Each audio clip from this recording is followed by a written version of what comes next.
The story of the Western Chalukya Empire is a remarkable tale of transformation. It begins as a narrative of war, a chronicle written in the dust of marching armies and the clash of steel. Yet, it gracefully evolves into a story of art, learning, cultural creation. Here we have a dynasty of kings who were as skilled in commanding legions as they were in commissioning magnificent temples.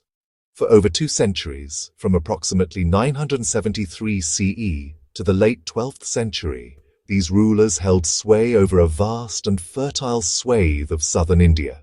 Their influence shaped the landscape, the spiritual life, and the artistic consciousness of the people, leaving a legacy as durable as their stone monuments.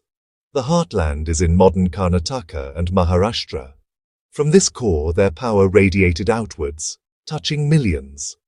At the center was their capital, Kalyani, Basava Kalyan today. It was the vibrant heart of the kingdom, the stage for courtly life. The emergence of the Western Chalukyas was not the creation of something entirely new, but rather the dramatic rebirth of an older, celebrated lineage. The Chalukyas had been a major power in the Deccan centuries earlier, but their star had waned under the mighty Rashtrakutas. For generations, they bided their time, serving their overlords while nursing the memory of their former glory. As Rashtrakuta power weakened, a power vacuum opened. That leader was Tailapa II. Around 973 CE, he seized his moment. He rose in a carefully planned rebellion against Karka II. Not a palace coup, but a full-scale campaign, a declaration of independence. He dismantled their empire and reclaimed Chalukya sovereignty. Thus was founded the Western Chalukya dynasty. They first ruled from Manyakata, later moving to Kalyani.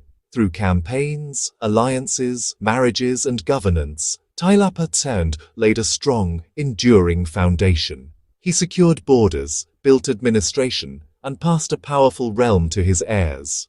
Life for the Western Chalukya kings was defined by near-constant warfare. The volatile south was a chessboard. Survival required readiness and strategy. Their great rival was the Chola Empire, an epic, multi-generational struggle. The prize: fertile lands, lucrative routes, and imperial prestige. The contested plains were rich and strategic. Armies marched, infantry, cavalry, war elephants. Cities fell, territories changed, power tipped battle by battle. Chola emperors invaded.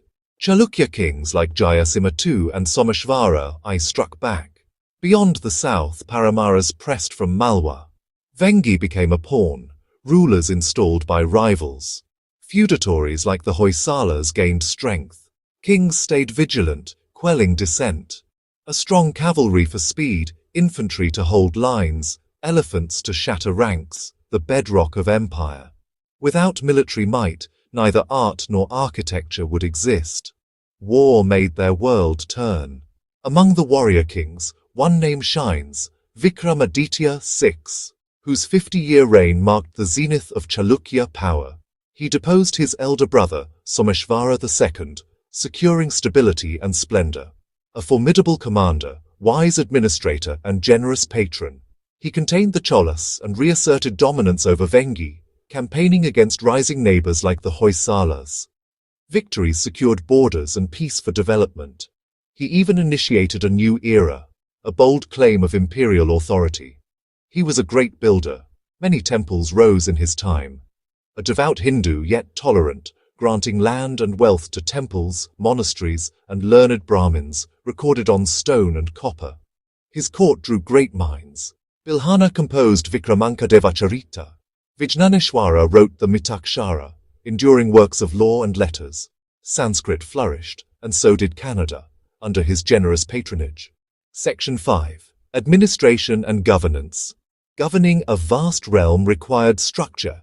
The king at the apex in theory, assisted by ministers and a hierarchy of officials. Not a monolith, but a web of directly administered territories and semi-autonomous feudatories. Authority flowed through a chain of command to enforce law and gather revenue. Provinces called mandalas. Districts, vishayas. Sub-districts, nadu. Villages, grama, each with officials. Governance often fell to royal family, commanders, and high ministers. Below them, Dandanayakas, local headmen like the Gaunda, the machinery of daily rule. Taxation funded military, administration, and ambitious building. Land tax led, trade tolls, artisan levies, and duties on mines, forests, salt, and more diversified revenue. Brahmadeya for Brahmins, Devadana for temples, recorded as permanent legal charters. By binding temples, scholars, and officials, the system created stakeholders in imperial stability. Section 6. An economy of soil, skill, and sea routes. Agriculture thrived on the Deccan's rich black soils. Principal crops included rice, millets, pulses, and cotton. Kings expanded cultivation by patronizing tanks and canals to store monsoon rains. Overland routes linked the western and eastern coasts. Towns grew into bustling centers of regulated markets and tolls. Salt and grain moved alongside luxury items. Guilds, shrenis and nigamas, set standards, fixed prices, and even kept militias. Skilled crafts anchored urban prosperity. Konkan ports opened to the Indian Ocean world. Textiles, spices, and gems sailed westward. In return came horses, vital for cavalry, and other luxuries, fueling state ambitions. Perhaps the most visible and enduring legacy is their temple architecture. A distinct Kalyani Chalukya style emerged. It fused southern Dravida and northern Nagara into an evolved idiom. Meticulous craftsmanship, ornate decoration, and harmonious form define it. The Visara, a hybrid tower, blends Vimana steps and Shikara curves. Artisans perfected lathe-turned pillars with polished finishes and circular moldings. Their walls pulse with pilasters and repeating miniature motifs. Lakundi and Gadag showcase the style's maturity, from Kasivisvesvara to Trikuteshwara and Saraswati. The masterpiece is the Mahadeva temple at Itagi, the emperor among temples, 1112 CE. Fine chloritic schist, soapstone, enabled delicate profusion, hardening with time to preserve ore, Religion infused daily life. The kings were predominantly Hindu, with a strong Shaiva inclination. Images of Shiva appear as ascetic, cosmic dancer, and aniconic linga. Patronage of Shaivism framed royal identity and duty to Dharma. Yet the landscape was plural. Jainism and Vaishnavism thrived under tolerant patronage. Many merchants and artisans were Jains. Grants sustained their institutions and letters. Vaishnava temples stood fewer in number but remained significant. Temples were social, cultural, and economic hubs, major landowners employing entire communities. Festivals animated public life. Schools, halls, and civic forums centered on temple spaces. Inscriptions broadcast grants and victories, linking Kalyani to local identities and imperial unity. The court was a hub of literary and intellectual activity. Patronage fostered a bilingual culture, classical Sanskrit and vibrant Kannada. It was a golden age for Kannada literature. Luminaries included Pampa, Ponna, and Rana. The last served at Tailapa II's court. Rana's Gadayuddha retold the epic through Bhima and Duryodhana. The Champu tradition reached refinement across Hindu and Jain themes. The Kashmiri poet Bilhana came to Kalyani, composing Vikramankadevacharita. Vijnaneshwara's Mitakshara, on Yajnavalkya Smriti, became a legal cornerstone for centuries. Kings were connoisseurs who presided over debates and recitations with broad elite support. The result? A trove of works in Kannada and Sanskrit, Like all great empires, the Western Chalukyas faced decline. Former vassals grew in power and ambition. Successors struggled to hold what he had forged. The Hoysalas asserted independence and took the south. Kalachuris and Siunas pressed.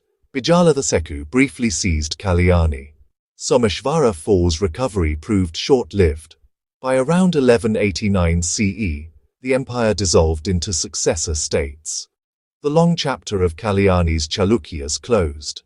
Yet their architecture directly seeded the Hoysala style. Soapstone mastery, lathe-turned pillars, complex plans. Kannada letters advanced.